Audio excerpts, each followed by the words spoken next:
రేపు పిఠాపురంలో జయకేతనం బహిరంగ సభ జరగనుంది. ఈ కార్యక్రమంలో పాల్గొనేందుకు శ్రీ సత్యసాయి జిల్లా మడకశిర నుంచి జన సైనికులు బయలుదేరారు. జనసేన సమన్వయకర్త రంగస్వామి, పట్టణ అధ్యక్షులు యశ్వంత్ ఆధ్వర్యంలో పెద్ద సంఖ్యలో పిఠాపురంకు వెళ్తున్నారు. జనసేన ఆవిర్భావ సభను విజయవంతం చేయడమే తమ లక్ష్యమని పార్టీ శ్రేణులు తెలిపారు.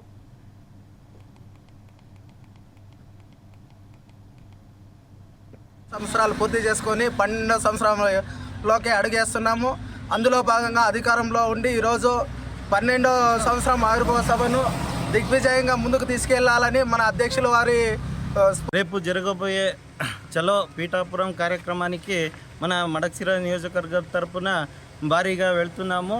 ఈరోజు మనకు పెద్ద పండుగగా జరుపుకుంటున్నాము. పీఠాపురానికి భారీ సంఖ్యలో మన మడకశిర నియోజకవర్గం తరపున జన సైనికులు, జనసేన నాయకులు, వీర మహిళలు ప్రతి ఒక్కరూ వెళ్తున్నాము. ఈ సభను జయప్రదం చేయడానికి మన వంతు కృషి చేస్తున్నాము. జనసేన పార్టీ 12వ ఆవిర్భావ దినోత్సవం ఘనంగా జయకేతనం ఎగరవేయాలనేసి మన అధ్యక్షులు పవన్ కళ్యాణ్ గారు పిలుపునివ్వడం జరిగింది. అదేవిధంగా మా హిందూపురం పార్లమెంట్కి సంబంధించి చిలక మధుసూదన్ రెడ్డి గారి ఆధ్వర్యంలో ఇక్కడ పెద్ద ఎత్తున మా నియోజకవర్గం నుంచి జన సైనికులు బయలుదేరి ఆ జయకేతనంని ఎగరవేయడానికి సిద్ధంగా ఉన్నామనేసి మడకశిర నుంచి తెలియజేస్తున్నాం. జై హింద్, జై జనసేన. అత్యధిక జనాలతో మేము బయలుదేరడం జరుగుతుంది. అదే రాష్ట్ర చిలక మధుసూదన్ రెడ్డి అన్న గారి ఆధ్వర్యంలో ఈరోజు మడకశిర నియోజకవర్గం నుండి బయలుదేరుతున్నాము. అదేవిధంగా పిఠాపురంలో జరగబోయే సభకు అత్యధిక మడకశిర నుండి బయలుదేరి అక్కడ సభను విజయవంతం చేస్తామని మేము తెలియజేస్తున్నాము.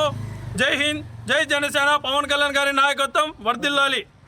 లో జరగబోయే జనసేన పార్టీ ఆవిర్భావ దినోత్సవాన్ని అంగరంగ వైభవంగా జరగడానికి మా అధ్యక్షులు గౌరవ ఉప ముఖ్యమంత్రి వాళ్ళు శ్రీ కొణిదెల పవన్ కళ్యాణ్ గారు ఒక మహోన్నత కార్యంగా దీన్ని తీర్చిదిద్దడానికి నెల రోజుల నుంచి అందరూ ప్రతి ఒక్క జన సైనికులు శ్రమిస్తూనే ఉన్నారు. ఈరోజు మడకశిర నియోజకవర్గం నుంచి పార్టీ ఆవిర్భావ దినోత్సవ శుభాకాంక్షలు తెలుపుతున్నాను. మడకశిర తాళ్ళతో తరపు నుంచి మా హిందూపురం పార్లమెంటరీ ఇన్ఛార్జ్ అయినటువంటి చిలక మధుసూదన్ రెడ్డి అన్న గారికి వాళ్ళ ఆధ్వర్యంలో మడకశిర నియోజకవర్గం తరపు నుంచి చలో పిఠాపురం ఆవిర్భావ దినోత్సవ కార్యక్రమానికి బయలుదేరుతున్నాము. అలాగే మన జనసేన పార్టీ ప్రధాన కార్యదర్శి అయినటువంటి నాగబాబు అన్న గారికి ఎమ్మెల్సీగా అయినందున మా మడకశిర